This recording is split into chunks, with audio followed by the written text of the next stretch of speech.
This is Out Loud and Laughing. Welcome to another episode of Out Loud and Laughing. Jon and I are so excited today to welcome a master of the pivot as an award-winning storyteller and host of the Life Shift podcast. He explores the single moments that change our lives forever. But before he was topping the charts, he was walking the very halls of Plantation High School with both Jon and I. We are so excited to dig into his It's Just Okay philosophy and a little high school nostalgia. Please welcome Matt Gilhooly to Out Loud and Laughing. Welcome, Matt. Wow, that was a lot more than I actually am. So thank you for that. We're known for our intros here at Out We Loud love our and intros, Laughing. actually. We love them, yes. We like to uplift our guests, you know? You Yeah. guys don't give yourself enough credit, we've learned. Mm-hmm. It's very true. I think we come on and we turn on this persona when we get on podcasts that we feel like we have to be in a certain line and we can't brag about ourselves. Well, some people do, but this is just a chat. So you don't have to lift me up. You can put me down. We're not there yet, Matt. Yeah, wait That's till at the end the of the episode. Yeah, exactly. It's a special segment. No, you're absolutely right. And I think what I really love about podcasts generally is listening to the relationship, listening to the banter, filling in the dead space in the day sometimes. That's why we like to keep ours quick. I know that there are different formats, but you have an incredible show, and I know that I've taken away a lot from it, and just this power that you pull out of people in terms of storytelling. It's just really, really great to hear. So we're happy to have you here today. Well, thank you. I will accept that compliment. We love it. Before we even get into talking a little bit about, your podcast and stuff, we kind of want to just, take the time machine back a little bit. And it's weird because all three of us went to the same high school. We didn't overlap. We overlapped a little bit, but none of us were friends in high school, right? Right. But I wanted to talk a little bit about our experiences because it's so rare that we're all in our 40s now. Yeah, we all have this shared experience, but it wasn't really shared, if that makes sense. I wonder if it was the same experience as well. Probably not. Yeah. What was your experience, Matt? I mean, not to date you, but you walked the halls a little bit before Jon and I. We have did. 4 years. That's too much. It's not Not too bad, especially now that we're all in our 40s. Yeah, no big deal. Actually, funny enough, I had a dream about Plantation High School last night, like a reunion, but it was at this big fancy place, and like lots of people that didn't go to Plantation High School were there, and it was something. But it was definitely a Plantation High School reunion because there were certain people that I remember from my graduating class that were there, and I do my best now to keep in touch with the people I want to, which Yeah. I think social media makes it much easier. But Plantation High School was my second chance at high school because in ninth grade, I went to a magnet school that was like, I don't know, 25 miles away from home, getting the bus at 5:30 in the morning to go to Hallandale and experience a block schedule and those kind of things. And I was like, I can't do this anymore. Like, first of all, you're making friends in high school. High school is a place where you kind of find a different identity, I guess, and then you make friends with those people. But if I were to make a lot of friends at Hallandale High School and living in Plantation, you can't really hang out with them, especially before driver's licenses and those kind of things. So I decided to go to my home school, which was Plantation. And 10th, 11th, 12th grade, I had a good time, I think. I was still in this, I mean, part of my podcast is all about my own personal journey, but I was still in a cloud of grief of losing my mom when I was a kid.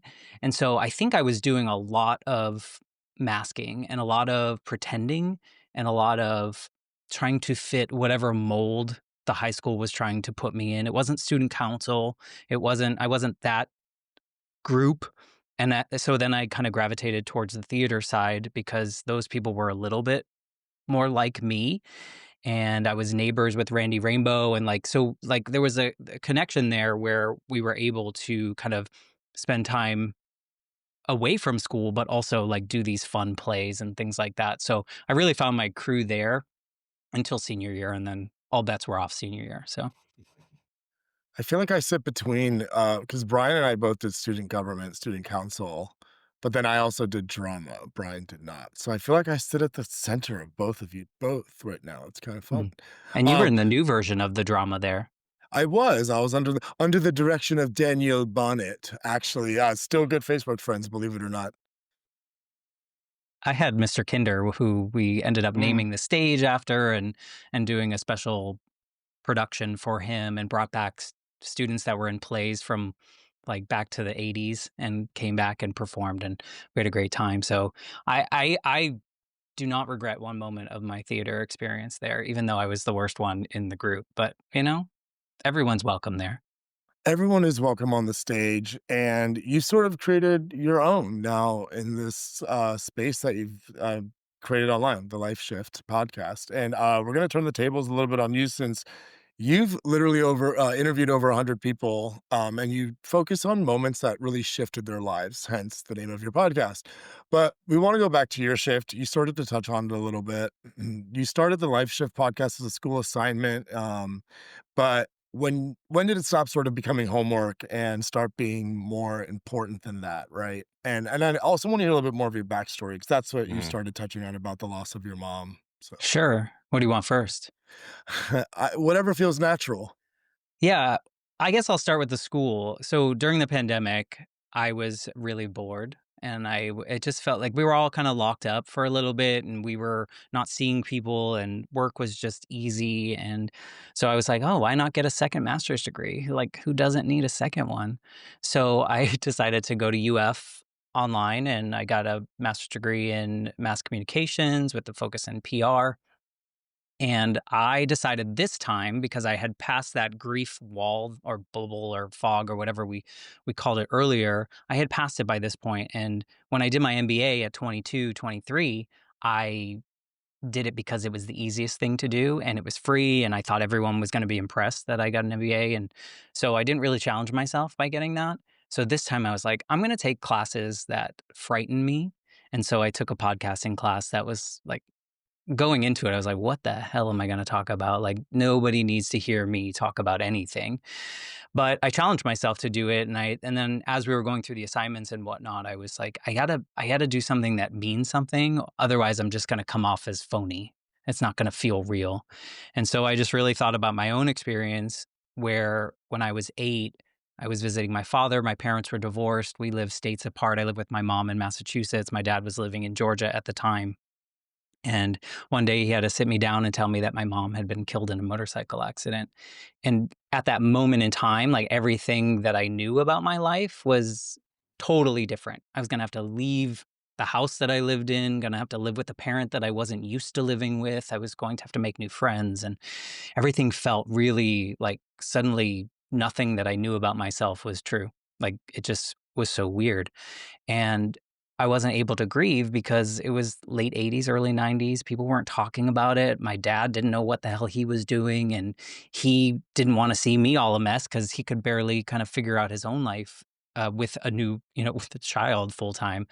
And so I just pushed it down, and I was wondering, like, all along, even in the high school times, like, do other people have these moments in which from one second to the next, everything changes? And so that was why I chose the Life Shift podcast. And to be honest, from the first conversation that I had, even as an assignment, it just felt right. And it wasn't good. I wouldn't go back and listen to that one. But at the same time, it just felt like it was important.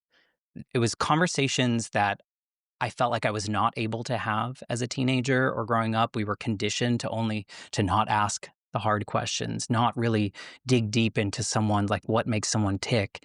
And so now it just felt like permission to do that and hopefully help people that feel totally isolated or alone in whatever circumstance they're going through. So it's just been a wild ride, but like so beautiful. And I'm like, I think of that 8-year-old version of me who had to close everything down and just wish he could hear this version of me, like having these conversations and really learning from other people. So I can't say enough good things about it. It's kinda like the ultimate therapy. At least that's what John and I say with our podcast, is we even uncover things that we didn't even know that we Totally. had, and so given your experience and bringing in all of these guests that also have not the same experience, but a experience that kinda shifted their lives as well, I mean, it has to you've had to hold your like, a mirror up to yourself many times around these conversations. Yeah, my story is quite different now, the way I tell my story, because I have more layers, because someone will say something and it will validate an experience that I dismissed as weird or stupid or I wouldn't share with anyone else. And I'm like, oh, that is part of my story. And that's made me this version. But had I not had that deep conversation where someone else was being vulnerable, I don't know that I would uncover that. So, yeah, my own podcast is basically a gift to myself as well.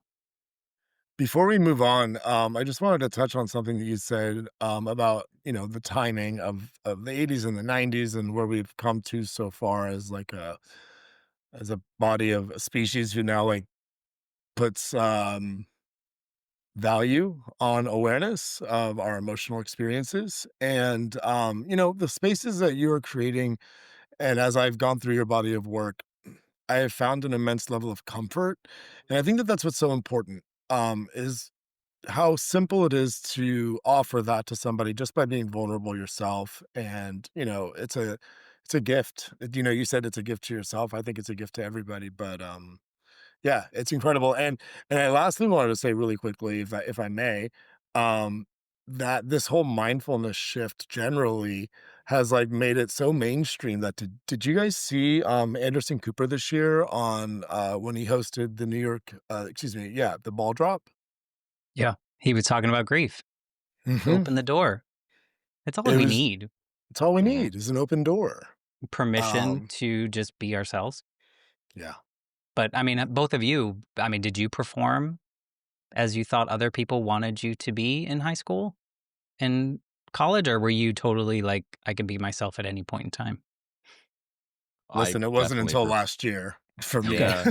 Yeah. No, I mean, I because you said it earlier, Matt, when you were Yeah. talking about your experience in high school where, you were hiding a little bit. I think we all were, right? Regardless of race, sexuality, any of that. Everyone in high school, you're kind of hiding parts of you because you're not comfortable, right? You're And I still think figuring that's them out. yeah, and I think as we're getting older, we're starting to uncover some of that past and realizing, hey, it brought us to where we're at today. So I remember John and I Yeah. wrote letters to our 12-year-old selves last year, and that was very therapeutic just to go back and tell your 12-year-old self, it's going to be okay, and I think there's Yeah. something beautiful about that, which Oh, people that's don't talk funny about. too, because at the end of all my episodes, I ask a guest to kind of go back to a different version of themselves. Sometimes the moment of their life shift, sometimes another part that I kind of remembered in the conversation. But most of the time, people would tell that version of themselves it's going to be okay. Hmm. But at that time, we didn't think it was going to be okay. No. Like we thought like there was no chance we were going to get any better. Like maybe, I mean, I did. I felt very, I don't know, I just felt hopeless that there was like no chance. I knew I wasn't, but I was the only kid with a dead mom in a lot of experiences that I went through. And I was like, nobody understands. And it's like, yeah, they do. Like we You had figure a it out term for that. eventually. You had a term for that. You called it the grief bubble or what was your term for that? Whatever I called it this time. I think I called it Yeah. the fog that I was in. I think, Yeah. yeah. Well, when you said it, it resonated so Hmm. deeply. Like, I'm like, Hmm. that's exactly what it is. It's like I don't know if I'm ever gonna get better. When is this gonna go away? I am so sad. And it's a fog. You feel so alone, right? Yeah, and it's hard because I listen to all these stories that I'm having, conversations with my guests, and it's like, I think, how do you make it through that particular instance? And somehow we do, if we're lucky. If we're lucky and we have enough awareness and the tools with us, we look back 5 years later and we're like, oh, like I have come a long way. But in those moments, it's like I can't imagine half the things that my guests go through, but my worst moment is equal to their worst moment, Hmm. It's the worst thing I've ever experienced, and that happens to be the worst thing they've ever experienced, so that's important to remember, I think. Mhm. What I love is that you pivoted and it's not negative, but it's just sad in some of these cases.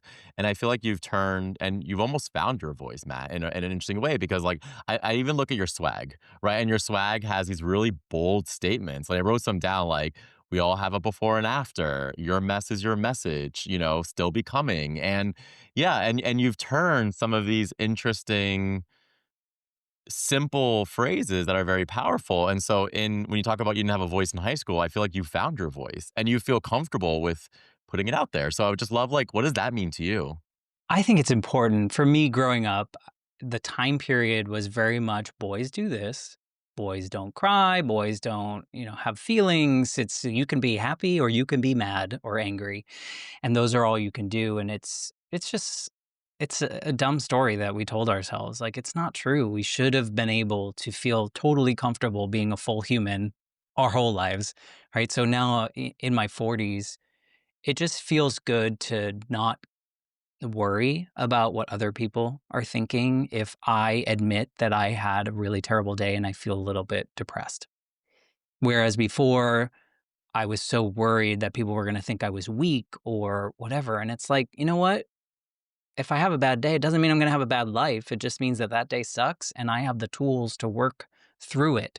But I think there are so many people, especially men out there, that are just afraid to do that or to be a full person because of probably family history or things that come along with that. But it feels really freeing to not be over calculated in the things that I want to say. Whereas before it was very much like, keep it in line, keep, whatever the world needs you to say, this is what you say when maybe you don't really mean it. So it feels very freeing to just be like, "Pff, take it or leave it."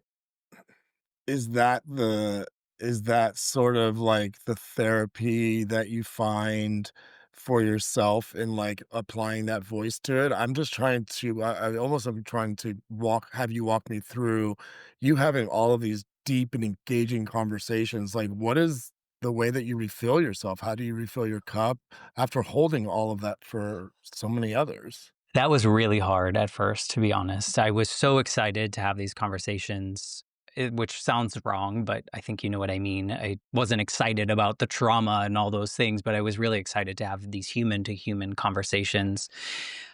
But I was recording too much and I was totally, as a natural empath, it was exhausting. Like, there were Mm. times in which I had to just, like, totally disconnect, go in the dark, sleep, and I knew it wasn't healthy, so I had to create my own guardrails with that, and somehow now 200 and something interviews later, I do a very good job of being very present in the moment for myself and for the guest, and when it's done, it's almost like I had blacked out for that hour-long conversation. I was so in it that I barely remember the details or the hard parts or the emotions that came with it, which I think is just something that I had to do to protect myself and still honor the guests. Sounds like a cop out, but it's not healthy to take on other people's emotions too much and then ingest them into your own life and move forward with that. So I had to find a way to protect that, but I think it just gives me more confidence that I can help more people or listen to more people because I'm not hurting myself in the process, which some of us do when we're trying to help others. I mean, in that same breath, like you talk about wanting to protect yourself a little bit, but I also think in that same token, you've talked about throwing out the script and being present and listening. Yeah. And so without having a really clear plan and opening yourself, being vulnerable and opening your heart and your mind and your ears, that also has to be slightly hard too. And regardless of how many episodes you're doing and how much. So what's your secret there? I think it's just being fully present because I don't care what I say, Mm, and I tell my guests, yeah, I don't have any questions. I don't do any research beyond a back and forth like intake form to make sure they have really analyzed their life to a life shift moment that we can talk about.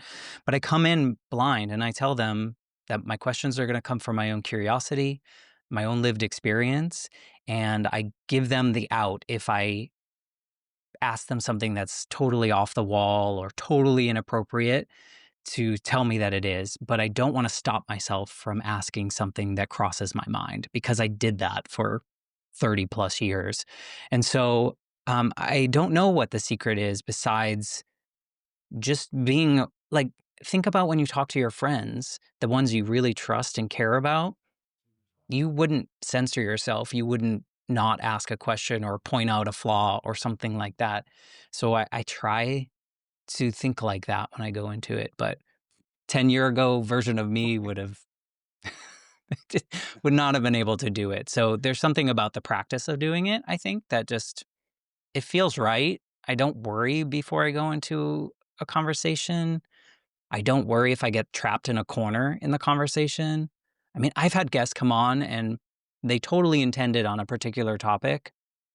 And then the next thing you know, we're talking about something that they never even mentioned and it's something they'd never talked about before publicly with anyone. And you're like, let's go. Like, this is, had I prepared, I'd be like, no, let's go back to the other topic where this is what the universe wanted them to say, or they wanted to say, or something was making them want to say it. So I think that frees it up a little bit.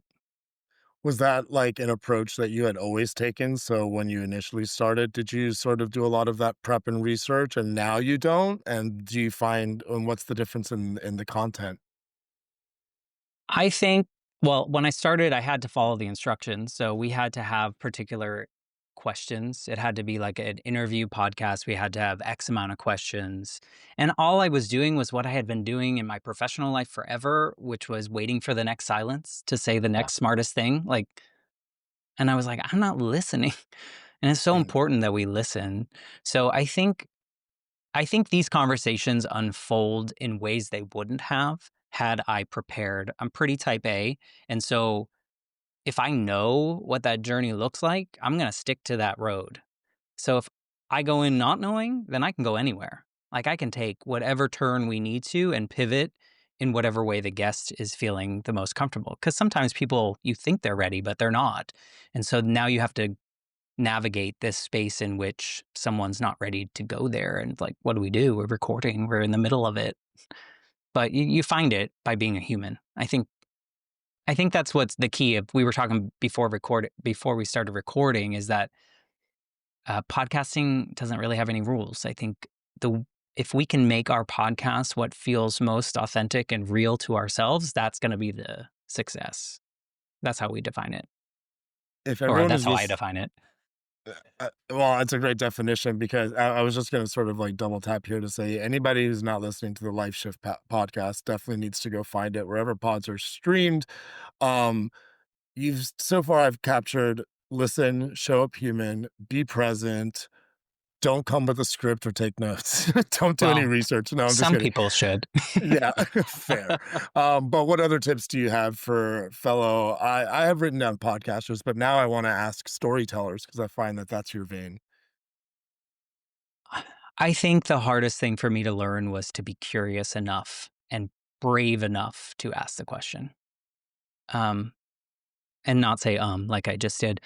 I think that is a terrible quality that I like to rid the world of. But I think it's important to be curious about other people because they're not like, not everyone's the same. And that's good. That's cool. But we don't really celebrate honoring each other in that way. I think we just like judge people because, we're a certain way and they're a different way. But really, that doesn't matter because, as wildly different as all the conversations that I've had on the life shift are, there's so many like human through lines, right? Like, I could never relate to someone's exact experience, but the feelings that we had around those particular moments are so similar. And that's where we can connect with each other, especially in the times that we're living in now. It just feels like these are the things we need to do. And maybe if enough of us model it and other people witness it, they can also do it. So it's just trying to be, it's so cheesy, but just trying to be like fully yourself when you're with other people as well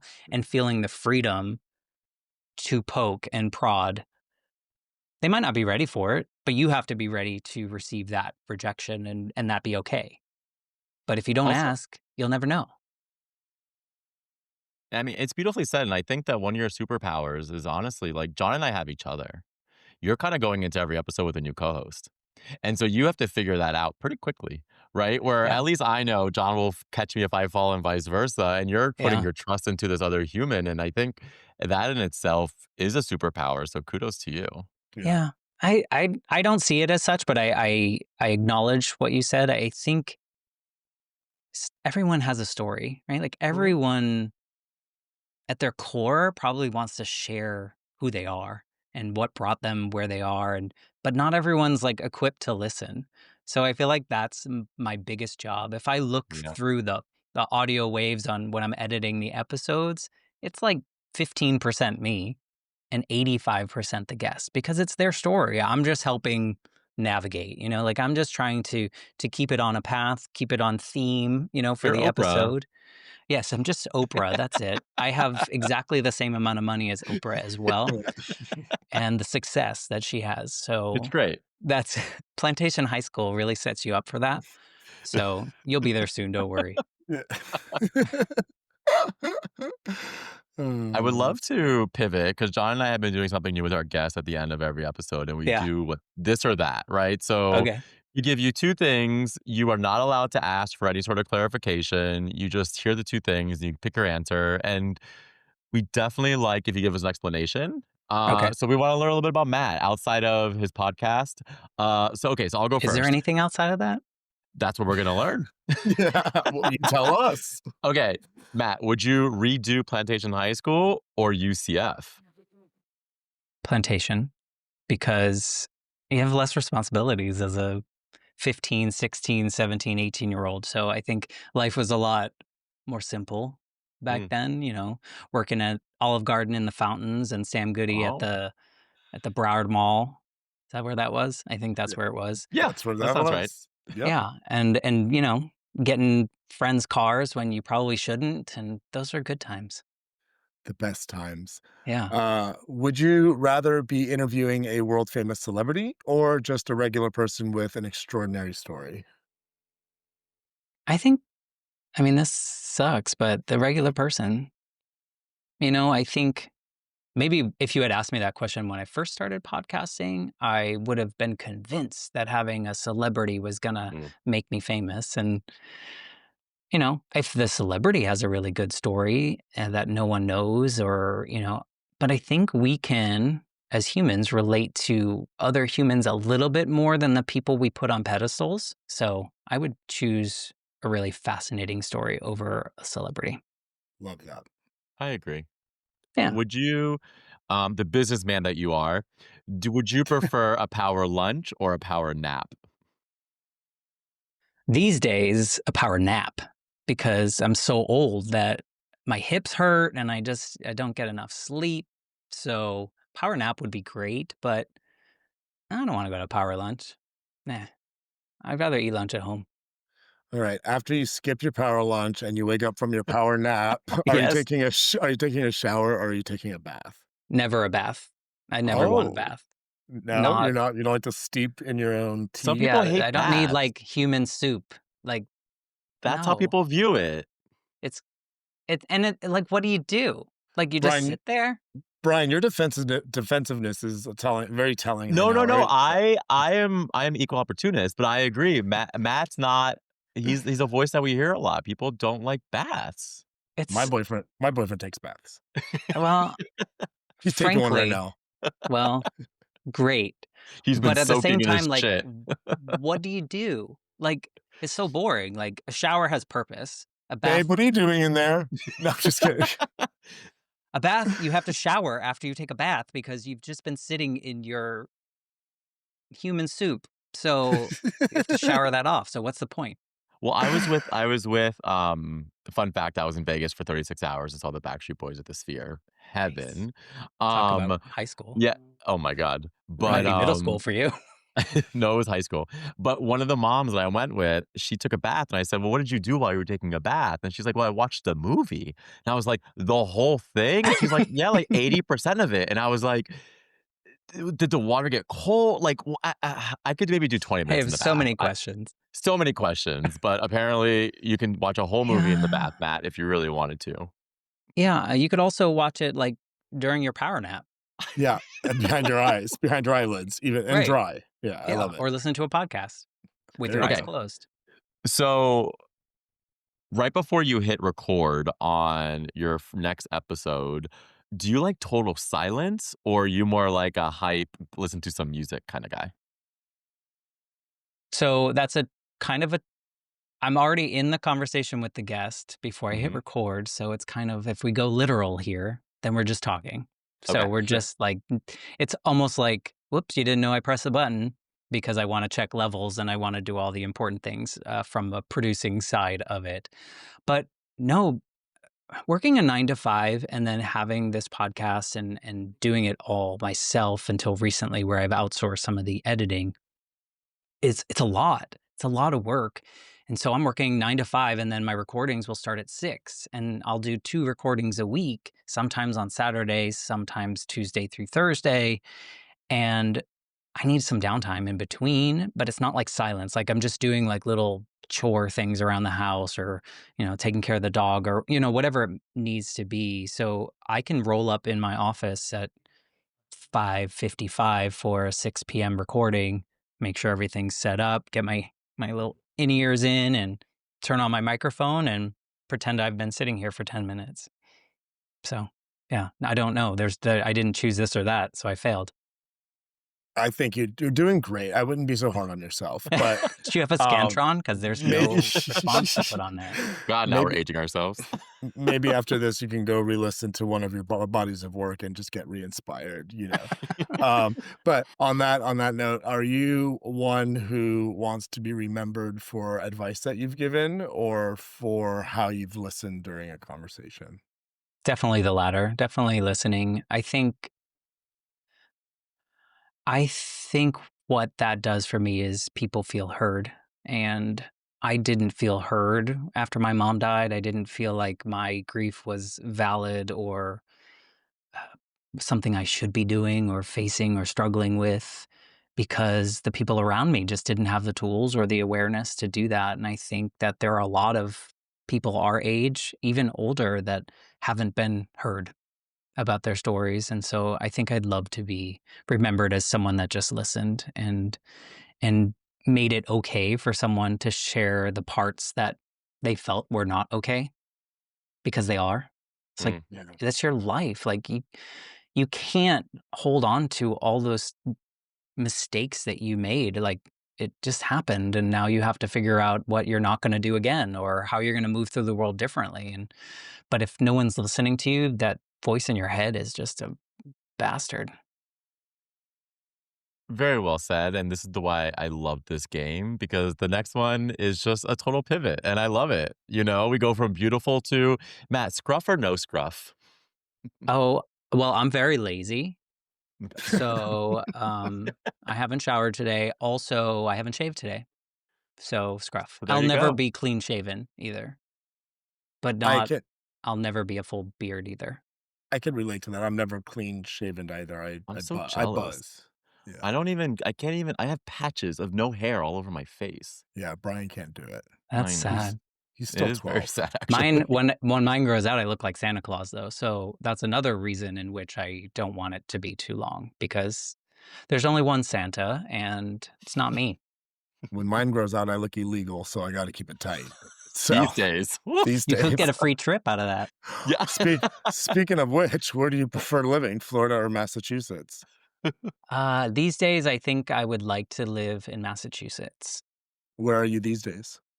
I'm in Florida now, Yeah. Oh, yeah. but Massachusetts, I would like to go back to Colorado. I think that might be Mhm. next, or back, not in the mountains where I live, but like maybe Denver or something like that. I need colder. Colorado's beautiful. It's Yeah, too hot in Colorado's Florida. beautiful. It Are you in yeah. Orlando or are you south? Yeah, I'm in Okay, Orlando, and it's still too hot. we're not too far. I'm over here in, St. Pete. Yeah, except I-4 is a nightmare. So Yeah, so might as well be in China, right? exactly. Yeah. Yeah. Florida is a nightmare. Well, you're not wrong. No offense to the people that live here. Well, not all of them. Some of them. Not Most all people of them. know. We have to be here we have to stay here to make things balanced, of Oh, course. well, I guess so. But I'll leave soon. Matt, Probably in the next couple of years. well, don't leave before saying bye to me in person. I'd love to hang out with you for sure. We're not that far. But I also wanted to say, just super appreciative for your openness today, for You allowing got it. us to hear and listen about, all of the work that is going on the Life Shift podcast. And by work, I mean the space and comfort that you create for people to tell these incredible stories that have really uprooted their lives into something that you had sort of shared with us previously. So awesome work. We look forward to hearing more of it. And please come back and say hi to us. Anytime, anytime. Happy to be here. And thank you for doing what you guys do. I think it's, like you said, if nothing comes of this, like for any of us, at least we Mhm. have this record of these conversations of who we were at these moments in time, because we'll never be this version of ourselves again. So kudos to Yeah. what you guys are doing. I know what it's like being independent podcaster and doing it all and not always feeling seen. So we see you. We The see what you're struggle is doing. real. Thank you, Yeah, and Matt. it's great. That's Thanks. great. Chat Thank soon. you. Bye. This was Out Loud and Laughing. We're available everywhere you get your podcasts. Spotify, Apple, YouTube, iHeart, or wherever.